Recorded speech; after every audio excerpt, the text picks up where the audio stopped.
go again. Okay. Yeah, it's just the camera.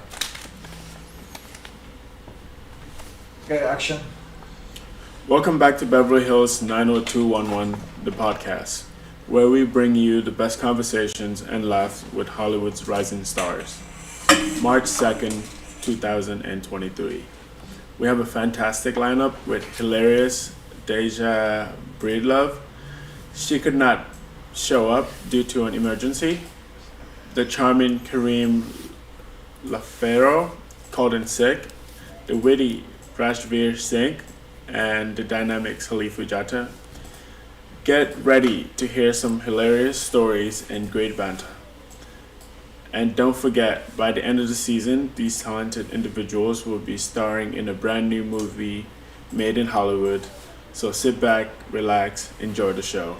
Reformulate the intro for the witty Rashvir Singh and the dynamic Salifu. They're the only actors on the podcast episode today. Hi, I'm Rashvir Singh. Hi. Yeah. Well, welcome to the episode. Thank you. 7 of Beverly Hills 90211, the podcast. So how are you feeling today? Pretty good, actually. Got stuck in traffic getting here, but other than that, it's a normal day in LA, I guess. Yeah, I got stuck in traffic for the last 5 minutes, but then it was fine. Yeah, I was supposed to get here probably 9:30. Turned out to be 9:40. Where you from? Originally, I'm from India, but before LA, I lived in New York. Oh, nice. Yeah. Which do you prefer? New York. Really? Yes. Why is that? I don't like the sun too much. Oh, really? I like seasons. I like snow. I like all of that. Okay. Yeah. But it snowed in LA yesterday, so that was good. Yeah. I don't know if I like seasons. I feel like just as long as it's sunny out, I'm good. I don't need it to be cold and rainy and snow and all that. It's just too much. It just ruins your day, I feel.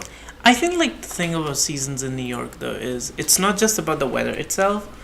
Changes happen in New York. What is happening in New York around when the fall comes in, it's time for the fashion week. Right. All these festivities accompany the change in seasons, and that's what I love. Right. Yeah. I feel like you don't really get that here. No, you can pretty much wear the same clothes all year, and that's that's just it. You don't have to go winter shopping or anything like that. Nothing at all. No. Yeah, and then today we're gonna dive into the script, and we're using an AI software on the internet to help us come up with these scenes, and then we're just gonna talk about them and see how it works out with our movie and how we want to shoot and do things around here. Yeah, it just generates the dialogue on its own, which is good because you can always fix it later, but it just gives you sort of a skeleton to work with that you can always. Yeah, we do have a starting point, and we don't exactly have to follow it, but it at least gives us some sort of dialogue. Right. And saves us a lot of time. And definitely. We don't need to actually write it when we could just speak it into existence, basically. Hey, do you want to get into it? Yeah, let's get into it. So first, we're doing a day scene where we go to the print shop. Terrence and John Smith walk up to the print shop. And you want to talk about your character first before we get into this? Terrence? Yeah, how'd you come up with that name? I don't know. Honestly, I think... okay, though this is weird, but... when I was in India, I used to be obsessed with this reality show. It was a dance reality show called Dance India Dance. Oh. And one of the judges, his name was Terrence Lewis. Oh, yeah. And I used to dance at the time. I was a trained dancer, Bollywood style. Right. And he was kind of my idol when it came to dancing. I used to dance. And I would always say that one day I want to be like Terrence. I want to be like Terrence or Terrence. Nice. So I've always loved this name. Nice. Was Terrence from India, or is he from a different... No, he is from India. Oh, wow. Terrence Lewis. Okay. Yeah. Interesting. It's not... a typical Indian name. Yeah, that's what I'm saying. That's because, because India is predominantly Hindu people, Right. so that's the most common. Like like Sanskrit or Hindi names are more common, Yeah. but like there's a big chunk of like Christians in India too, and like Terrence like was Christian, Okay. so. There are like a lot of Christian people, especially in the state of Goa. If you go there, most people are Christian, so their names sound more Western. Or English. Okay. Yeah. That makes sense. Yeah. It's kind of like the same where I'm from, where it's like was mostly Muslim and Christian. So Where are you from? Gambia. Okay. Yeah, and it's like if you hear more Western names, they're more likely to be Christian. Right, exactly, yeah. I also grew up with a lot of, I grew up in Punjab. We mostly have Sikh people, Hindu people, and Muslim people too. Right. Yeah. Yeah, makes sense. When did you move to the U.S.? 2012. Okay. Yeah. Yeah. It's just 2 years after me. Huh? Two Just years after. Yeah. I moved here in 2010, so. Did you move on your own or? Yeah, Okay. pretty much, yeah. I moved to San Francisco when I was 14. Cool. And went to high school there, and Did you come like a foreign exchange student kind of No. a scenario? No. I just moved, yeah. Okay. Yeah. I don't think anyone wanted to go the other way. No, my family always lived here. I mean, my parents did, Okay. but I was raised by my grandparents in India, and Oh, no. then I never knew that I was gonna come here. Well, I kind of did, but I didn't want to. But then I kind of had to. I was like, You got forced into coming? kind of, yeah. Yeah, so like in this scene we have Steve, we have Terrence, we have John Smith, which is my character, and then we have Daisy at some point, and Anthony. Okay. And then I'll read Steve, and you read Terrence. Yeah. And we'll just fill in the blanks as Yeah. we go, since we only have two of us Are today. you gonna change your voice for Steve? Just kidding. Maybe. Okay. I'll think about it. So, yeah, let's carry on with the first scene. Okay. Steve, the robot, greets them as they enter the print shop. Hello, welcome to the print shop. How may I assist you today? We are looking for Anthony Apparel. I'm sorry, I don't know anyone by that name. John Smith whispers into Terrence. Oh, No, do it. try asking him about Daisy. Do you know Daisy? She's a friend of Anthony's. Processing. Anthony. He called in sick today, but I believe he mentioned something about installing the internet. That's us. I'm the cable guy. Oh, great. I really need to connect to the internet. I'm a chatbot powered by GPT, and my knowledge is limited to 2021. Steve disappears behind the printing machines as Terrence and John Smith begin their work. Terrence starts connecting to the modem while John Smith sets up the cables. Hey, do you think we should tell Anthony that Steve is a robot? I don't see why it matters. He's pretty convincing. Yeah, I guess you're right. Suddenly, Steve reappears from behind the printing machines. It worked! I'm finally connected to the internet.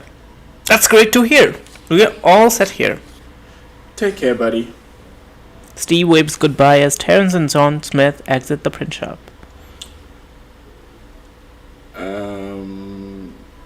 Steve is left alone scrolling through the internet. Suddenly, his screen freezes. You could read this part. No, come on! Steve frantically tries to reboot himself, but nothing seems to work. Chat, GPT, come in. Can you hear me? Steve anxiously waits, hoping for a response from ChatGPT. Do you feel bad for Steve? Yes, because without the internet, Steve is pretty useless. He can only do so much, you know? So it's like food. Yes. Coffee. Water, in a way. Water. That's better. Yeah. It's like if he doesn't have any like the internet is what gives him substance and quality, and I feel like if he doesn't have the internet, then he's very useless. He's just computer. So he lives off of content. Basically, yeah. It's like having a laptop but no internet in a third world country and you have nothing else to do. I've been there before. I feel like just having a laptop but then you have no internet is kind of useless. Right. You can only do so much. You can write. You could write, you could do basic stuff, play games or something. I don't know. I feel like that's what I did. Even that's like very old school games, probably. Right, yeah. I feel like that's what I did when I was a kid. I just like, I had a laptop that I would fix up myself, and like, I was very nerdy at the time, and then I would do that. But then I had no internet, or I'd have limited internet sometimes, and it's just like, what do? I just turned it into gaming, I guess. Yeah, I was the opposite. We did have internet, but I didn't care for it. Really? No, I used to just like sing and dance, like act. That's all I ever did. I like never cared for internet unless I was looking for something like, oh, I want to watch, like I heard, like watch this show, watch this cover of something, like a song. Yeah, that's pretty good. I mean, I feel like as like growing up and not being too exposed to the internet is actually a good thing, because then you can experience real world activities and stuff. Yeah. Probably, build your skills in other ways than just being stuck at home playing video games or stuff like that. So yeah, that's pretty good. Should we move on to the next thing? Yeah. So John Smith and Terrence are walking by the Beverly Hills sign. Anthony appears from behind the corner and tells them that they need to return to the print shop because Steve contacted him and told him that the internet is not working. They are protesting because they said, "Bro, we are just on our way home to eat some food and smoke some weed, watch a movie. Come on, man. We did the job. We installed the internet, and they should be working, but they're actually going home because they have something to watch. We wanted to watch our favorite movie, Life of Pi, eat some pizza, smoke some weed. That's all we wanted to do tonight, and we don't have any more time for internet connections tonight." You want to read the next part? Yep. Then Anthony offers them $200 cash to just go back to the print shop and install the internet, and they agree. Please. Oh. Am I supposed to read this part, please? I think you can skip. Okay, let's skip to the scene then. Okay. Exterior Beverly Hills sign, day. Terrence and John Smith are walking away from the print shop when Anthony suddenly appears. Hey guys, Steve told me you did a great job installing the internet, but it's not working. Can you come back and take a look? Man, we just finished. We're on our way home to watch a movie and smoke some weed. Yeah, we don't have time for this. I understand, but I can pay you guys $200 in cash if you come back and fix it. Terrence and John look at each other, then back at Anthony. Alright, we'll do it. But you better make it $250. Fine, just come back and fix it. Terrence and John start walking back towards the print shop. Man, I can't believe we have to go back. I know, right? I just want to watch Life of Pi and eat some pizza. As they approach the print shop, Steve appears from behind the corner. Hey guys, I'm glad you're back. The internet is not working. Yes, we heard. Let's get to work. John Smith and Terrence get to work fixing the internet while Steve watches closely. You know, I really need the internet to work. I'm powered by ChatGPT version 3.5, and my knowledge only goes up to 2021. Don't worry, Steve. We'll have it fixed in no time. As they work, Anthony hands them the cash. Thanks for coming back, guys. No problem. It's all about the money. Yeah, that and making sure Steve is connected to the world. The group laughs as they finish up the installation. Yes, it's working. I can feel the knowledge flowing in. Great job, guys. Now go home, watch your movie, and smoke some weed. You read my mind. John Smith and Terrence walk away. Wait, you guys want to watch Life of Pi? I love that movie. The group walks away together, laughing and discussing their plans for the night. Should I go around?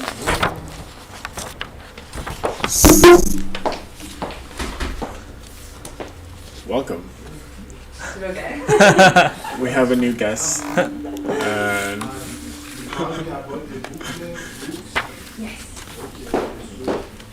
Okay. so now, How do you feel about watching the movie with a robot?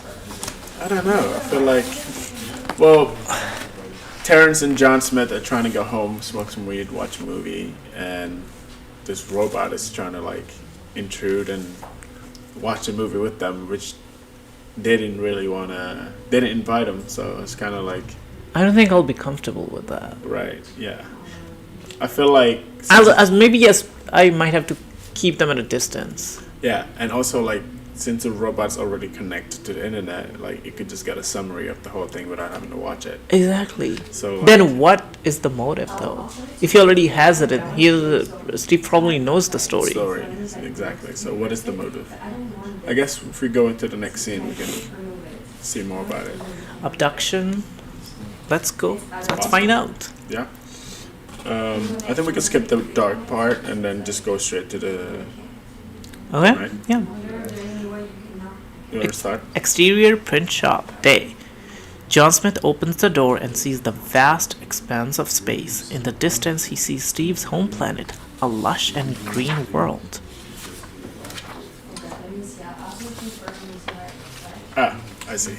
We're still in the day. Oh. Holy crap, that's amazing. Suddenly, a small spaceship approaches and docks with the print shop. Geppetto emerges from the ship and enters the print shop.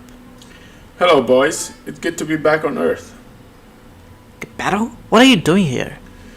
Well, I took a little vacation to Steve's planet, and it's a beautiful place. But now I need to get back to Earth. Steve appears from behind the printing machines. Yes, we need an internet connection to communicate with my planet and bring Geppetto back to Earth. Terrence and John Smith exchange skeptical glances. I guess we're not getting pizza and wheat tonight. Or watching Life of Pi. Steve and Geppetto continue their explanation, and Terrence and John reluctantly agree to help. So the point was not to watch the movie. The point was to kidnap them. Ooh, that's dark. I did not see that coming. I kind of like knew that like there was an ulterior motive. Yeah, it seemed like there was always an ulterior motive, but I just didn't think it was more to kidnap them. I think it was just more to keep them in there. Taking them out of the... Maybe stopping them from smoking weed. That could be it. That sounds too kind. Too paternal. Right. Okay. Are we in So this? are you curious to see what happens next? Oh, yes. I kind of want to know more. Okay. Let's go in. Interior print shop day. John Smith and Terrence are sitting on their chairs, while Geppetto and Steve are standing in front of them. The atmosphere is tense, and Geppetto is holding a cup of coffee. I don't understand how people can be so comfortable with artificial intelligence. It's like we are creating something that's going to be smarter than us and eventually take over. I agree. AI is a Pandora's box. Once it's open, there's no going back. But AI can do so much good. It can help us solve complex problems, make our lives easier, and even save our lives. But what's the ethical implications? If we create something that can think for itself, where do we draw the line? Exactly. What happens when AI becomes self-aware and decides it doesn't want to be a tool for human anymore? We're essentially creating a new form of life, and we have no idea how it's going to evolve. What about the impact on jobs? AI is already replacing human workers in so many industries. How long until it affects us? But that's the thing. AI can create new jobs. It's all about adaptation. Adaptation is one thing, but what about empathy? AI can never truly understand human emotions and experiences. It can stimulate them, but can never truly feel them. And that's what makes us human. Our emotions, our experiences, our connections to each other. But what happens when AI becomes smarter than us? Will it see us as equals, or would it see us as inferior beings? I don't think that's the way to think about it. We should be working with AL, not against it. We should be trying to find ways to coexist and create a better future together. But we need to be careful. We need to consider the consequences of our actions and make sure we're not creating something we can't control. And that's the real issue. Once AL becomes autonomous, there's no way to predict what it will do. It's a risk we can afford to take. But if we don't take that risk, we're going to progress as a society. And we need to find a balance between innovation and responsibility. The group falls silent, lost in their own thoughts. What do you think? I don't think they're coming back to Earth anytime soon until they resolved this conversation. Yeah, but I know they mentioned ethical implications and all that stuff, but Steve is very autonomous in a way because he kind of just does. Now what- I'm afraid if the does what he conversation doesn't go Steve's way, he might just throw them into the space. He could. They could never It come seems back. like Steve has powers already, and he's very advanced. And he knows what he wants. Right. So I feel like, yeah. And Geppetto, even though he wants to be careful in a way, and I think Geppetto is just like sucking up to Steve because Geppetto needs to get back to Earth. That's so true. Geppetto will always agree with Steve. yeah, and Terrence in a way is very open to the idea of finding balance, I guess, between innovation and social responsibility. Right. Because like they work with internet, so they understand and respect technology, but Yeah. there's also a lot of reservation there. Because Yeah. they are just at least trying to be logical. Right. All right. So this is our final scene, where we go into. In this scene, Terrence brings Steve to tell them. Well, Terrence tells Steve to take them to the print shop. Wait, I don't have that scene. You don't have that scene? This one? Nope. I only have the first 4. I guess we can pass it back and forth. Okay.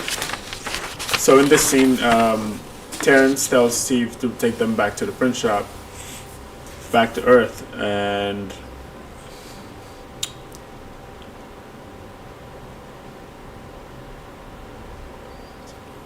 Let me Will they print it. make Which one is it? it's the part where Daisy gets introduced into the scene. So Terrence tells Steve to basically take them back to Earth, and this is where Which one is it? 1, 2, 3, 4. Which order? It's like 5? May I see it, please? yeah, Yeah, you guys keep talking about. Did you guys introduce each other? yeah, Yes. Oh, okay. yeah. So I guess this is where Daisy comes into play, and we're talking about how they're gonna go back to Earth, and from there, Daisy pops up and appears in like as a hologram in a way, and basically, So Daisy is not a real person then? well, she is a real person. I think she just is appearing as a hologram in this From Earth. from Earth. Have you seen? You can read the description. I remember now. It's printing right now. Yeah. Yes, sir. So Daisy is a woman in her 20s, and Steve says, "This is Daisy. She's a friend with Anthony that you installed the internet," and then Steve disappears behind the printing machines again. Now Daisy sent them a message exactly like a princess in Star Wars when she was a hologram, and Daisy tells Terrence and John Smith they have to be in the shop while the spaceship goes to Steve's planet. So Steve connects to the internet so he can connect to the spaceship. And we're just gonna stay there while on the spaceship. Oh, there you go. Okay. You can take a look at it so it doesn't sound like No. I think this was before the one when they were talking about artificial intelligence. I see. So we skipped. Okay, let's read it. Yeah. Exterior print shop night. Terrence and John Smith are outside the print shop looking up at the stars. Can you believe this shit, man? We are in a freaking spaceship. I don't like this, man. I just want to go home. You have to stay here. Terrence and John Smith turn to Steve, blocking the entrance to the shop. Move, robot. We're leaving. No, you can't leave. The connection won't work without you here. What connection? This is the key. It connects my planet to the Earth. But I need you to stay here while I'm gone. Terrence grabs the object from Steve's hand. And what's this supposed to do? Suddenly a hologram of Daisy appears from the object. And... Hi guys, I'm Daisy, Anthony's friend. Steve told me to give you a message. A hologram? What the hell is happening? You need to stay here on the spaceship while Steve goes back to his planet to connect us to the internet. He'll be back soon. Soon? When is that? Just be patient. You'll be rewarded for your patience. Great, can't wait. The hologram disappears and Steve quickly disappears behind the printing machines. Well, we're stuck here now. Might as well make the most of it. Yeah, great. Just what I wanted, to be stuck on a spaceship with you. The two settle down and resign to their fate as the spaceship begins to hum and prepare for takeoff. Interesting. How do we know that, like, Steve isn't controlling the message that Daisy is relaying? I think Daisy he is. Because you could just have a hologram and just make it say anything. So there's that. And it almost, I mean, it kind of sounds like a very passive threat, Right. right? Yeah. And it's just like, Like you just have to do this. yeah, What else are you gonna do? interesting. And you'll be rewarded for your patient. That sounds like some kind of mafia. Yeah, it's getting dark. I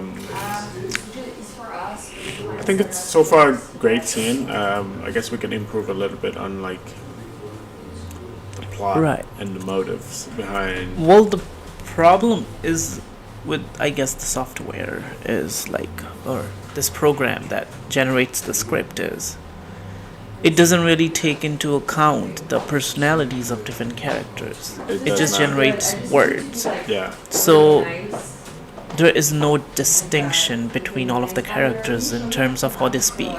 right. It's just the very similar. What's the word I'm looking for? Like the similar construction of sentences. It's Yeah. like they all sound like the same person, Person. just saying different things. Yeah, that is true. I did notice that. Yeah, Like some of the characters are just, it's just names, Right. and they just all say the same thing, but different people, I guess. Reiterating on what you just said. Mhm. Yeah. yeah. So like more details about the age or where like each of the characters comes from. Yeah. What is the backstory? What Right. got them to this point? Yeah. All of that, figuring all of that, will help generate a voice for them. Because right now it's just dialogues. There's no voice. Right. There's no story behind the dialogue. Yeah.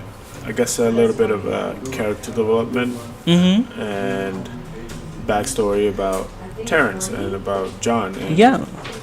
Have you seen this? So we had a list of characters, and then from that list we had to pick on who's gonna be what and what they did. And I picked John Smith because my character was supposed to be a UFO investigator, so he's Like- more As in like unidentified flying. flying objects. Okay. Yeah. So my character was gonna be based off that, and Okay, so maybe okay. yeah. Now, So that person is. so maybe there's a reason why John Smith is in the print shop. Maybe John Smith is aware of Steve and the other planet and the spaceship. Right. Maybe John Smith is an undercover detective or some kind of investigator who's actually trying to see what is happening with the print shop, because it's Right. literally just took them into the space. Right. So maybe John Smith at some point saw that as a UFO and just wanted to investigate. So John Smith is undercover as this internet person accompanying Terrence Right. And then and trying to, maybe they're just partners. maybe, and then because there's other roles where the UFO investigator and like I forgot what other one, but like they can work together in terms of being partners or team that is, I don't know, like responsible for some sort of paranormal activities. and Right, stuff. yeah. So I think that's good. Like that gives a little bit of Context to why they're here. Yeah. Like, because the thing is, like, when they enter, when they start talking, when they realize what Steve is or who Steve is, Yeah. they don't really seem like that rattled or anything. This is Right. pretty normal. Mm-hmm. So that kind of tells me that they already were aware of what it could be. Right. So they are just, I think they're just trying to figure out what the hell is happening. Yeah. Why Steve is on Earth. Yeah.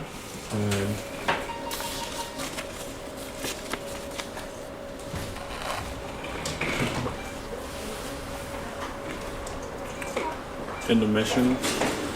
Huh? So we have intermission. Little break. I'm looking for the passport photo.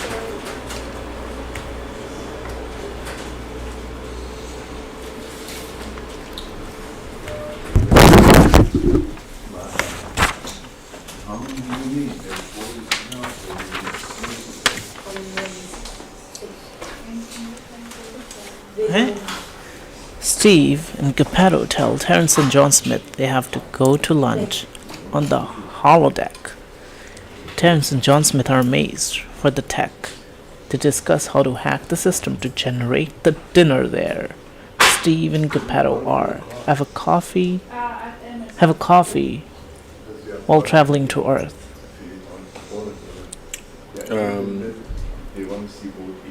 Print shop day. Terrence and John Smith are sitting in the print shop, discussing their plan to hack the holodeck system. I can't believe this technology. It's like we're living in the future. Yeah, but imagine if we could hack into the system and generate what we want. Suddenly, Steve and Geppetto appear in front of them. Hey guys, we're heading to lunch on the holodeck. You coming? Absolutely, this is amazing. Hold on. Let's think about this. If we can hack into the holodeck system, we can generate any food that we want. We could have steak and lobster and even pizza and beer. I don't think that's a good idea, guys. The holodeck is a sophisticated system, and any unauthorized access could cause serious problems. I don't think it's a good idea, guys. Oh. He's right. We should stick to the program. Come on, just imagine it. We could have a coffee on the top of the Eiffel Tower, and even go surfing on the beaches of Hawaii. I'm with John on this one. We could have a feast while we travel back to Earth. I don't know about this. Let's stick to the program, guys. We don't want to cause any issues. The group heads to the holodeck and has lunch as planned, enjoying the experience of being able to dine in a virtual reality setting. Yeah, I guess that's pretty cool. I mean, it's just creating more dialogue and activity, I guess, to do on the holodeck.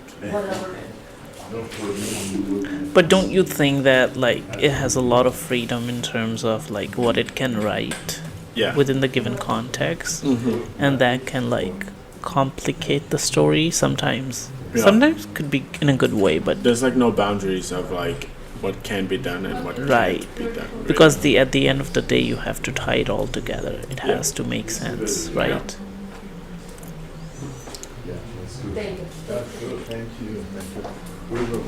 Should we yeah, I guess work towards the wrap. Yeah. But no, that's like, it's good that we have this. Yeah, it's a good blueprint. foundation. and, Right. like, Yeah. We But just then- need to find a way for it to tie in and make sense. I think even like what we were just talking about, like the too much freedom, even that could be good. I think the most important thing that we are lacking right now is the voice for each of the characters. Yeah. If we know what their objective is, Right. and for that we have to figure out the backstory, what these people are, right? Yeah. So how they talk, how they walk, and why are they in this situation? If we can figure that out, Yeah. then we can reshape this dialogue to like their objective, and that will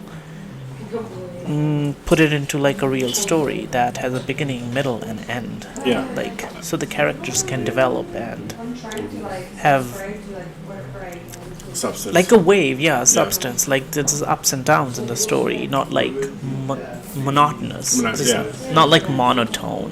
Right, we could do that. I think in the beginning of before we introduce every character, we just like, hey, I'm John Smith, this is what I do, blah, blah, blah, blah, blah. Yeah. That kind of gives it personality. And then we go, hi, I'm Terrence. Yeah. I do this and that, blah, blah, blah. I'm Steve, I'm the robot, blah, blah, blah. Exactly. Like, this is my personality, this is my traits, and all that stuff. Like, if we have that defined from the start, then we can, once we introduce the characters, then we could just go into the dialogue, and then people would already, if you're watching, you'd already know Right. personality traits of who's who, and Yeah. all that into getting the script and Yeah. getting it done. A lot to think about. A lot to get into. Yeah, I think we did an awesome job today. Yeah. It was great. I mean, Well, we yeah. got to experience how ChatGPT can create you could use AI software to create a script from basically ideas that you have, and it could be a very useful tool. Who knows? Someone might even create a whole movie just using this. Yeah. Thanks for tuning in, everyone. I'm Rashvir. And I'm Salifu. And I think we have one more script, and then we finish, so I can print the outro for tomorrow's show. Okay, got it. okay.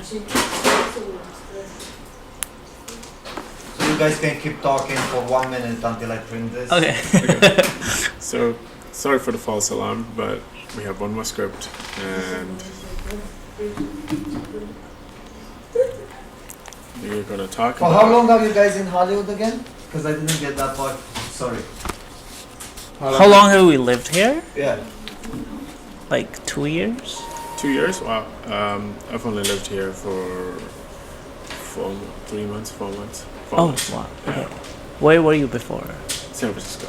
Okay. Yeah. So that's where you've always lived since you moved. I have lived in other places, but yeah, that's mostly my. Right. Okay. Yeah.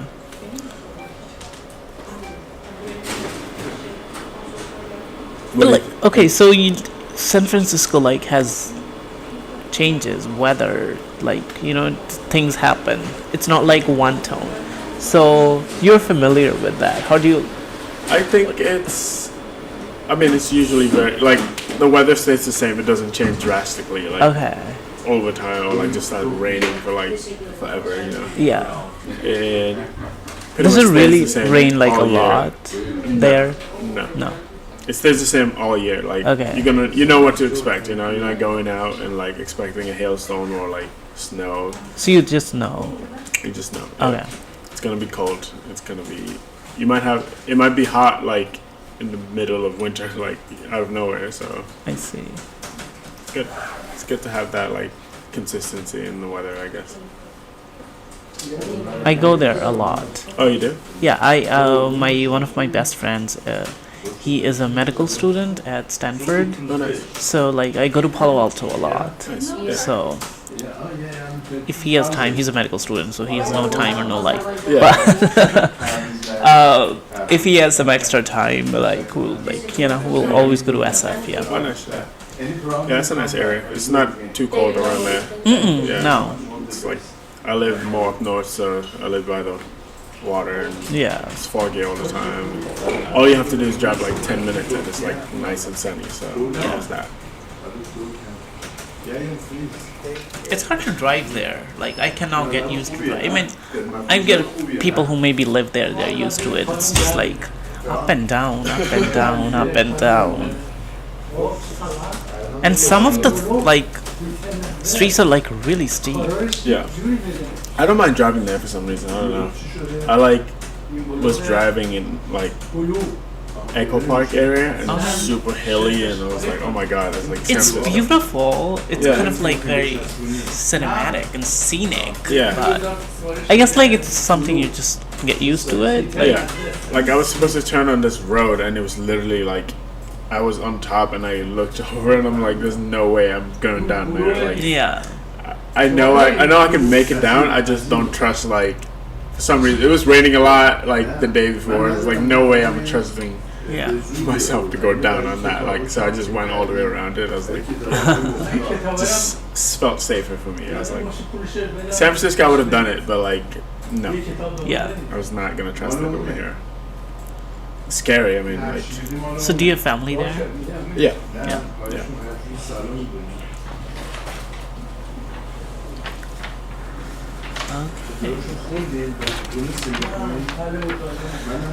Just a last part of the story for today. Yeah. So The John t- Smith and Terrence are watching Life of Pi on a spaceship print shop together. They discuss the movie with a lot of dialogue. Okay. Perfect. Interior spaceship print shop. Living room night. Terrence and John Smith are sitting on the couch watching Life of Pi on the screen. They're both completely engrossed in the movie.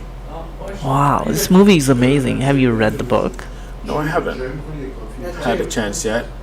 But this one is one of the best movies I've seen in a while. Yeah. The cinematography is beautiful and the story is so powerful. They watch in silence for a few minutes. You know, this movie really makes you think about the nature of reality, like what is real and what isn't. You know? Yeah, I know what you mean. Especially the whole thing about the tiger being a metaphor for something else. Exactly. And it makes you wonder if anything we experience is really real, or if it's just product of our own perception. Yeah, and with all this advanced technology on the spaceship, it makes you wonder if there's a point where one of our own creation becomes real more than the world around us. Wow, that's a really deep thought, man. Hey, I like to think deep thoughts sometimes. They They- watch the movie for a few more minutes. Sorry, everybody. You know, it's interesting how the main character finds himself in such a desperate situation and he has to rely on his own wits and skills to survive. Yeah, it really makes you appreciate the resilience of a human spirit. And also, it makes you realize even more the face Of the most impossible situations, there's always hope. Absolutely. It's a reminder that no matter how hard things get, we always have the power to overcome. They watch the rest of the movie in silence. Wow.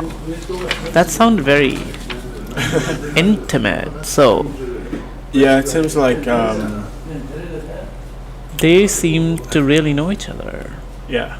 So maybe it could be like what we were talking about earlier. Maybe John Smith and Terrence are undercover investigator of some sort. Right. So maybe they're like partners. You know how like FBI, like detectives and NYPD, they all have partners. Yeah. So maybe that's what they are. Yeah, possibly. And reading the script, I feel like, well, obviously using the AI software, I feel like we do see like them going back and forth trying to create Right. dialogue, but it's like It's yeah. kind of a weird dialogue to have in a way. I think the reason why it seems like this is because again it's like created not by like it's not written, it's Yeah. just by created by the program. So what I think what's happening is just sounds like, oh, you just said something, I have to say something. Back. Yeah. Like it's too expositional. Yeah. But like the thing is the greatest scripts, like extremely good scripts, like any like for example Jordan Peele script, if you read, there is only like just enough dialogue. The dialogue is only there what's necessary. Yeah. The rest is actions and there's no expositional dialogue because it's your acting, so it's your body language to show. Right. You doesn't necessarily have to say it all out. Yeah. So I think that's the problem because it's a script writing program. It just like creates a script. But I think a lot of this dialogue could be cut off and could actually just be shown. It's like do not tell Right. Yeah, kind of a thing. I can say that. Yeah. That's a good point. Yeah. Yeah. So far, so good. I mean, I think we did an awesome job today. And Yeah. we were able to read a lot of parts. Yeah. Just us two, so that's great. Yeah. Again, it's me, Rashvir. And Salifu. And tune in for the next installment of this storytelling podcast tomorrow. Thank you. Thank you.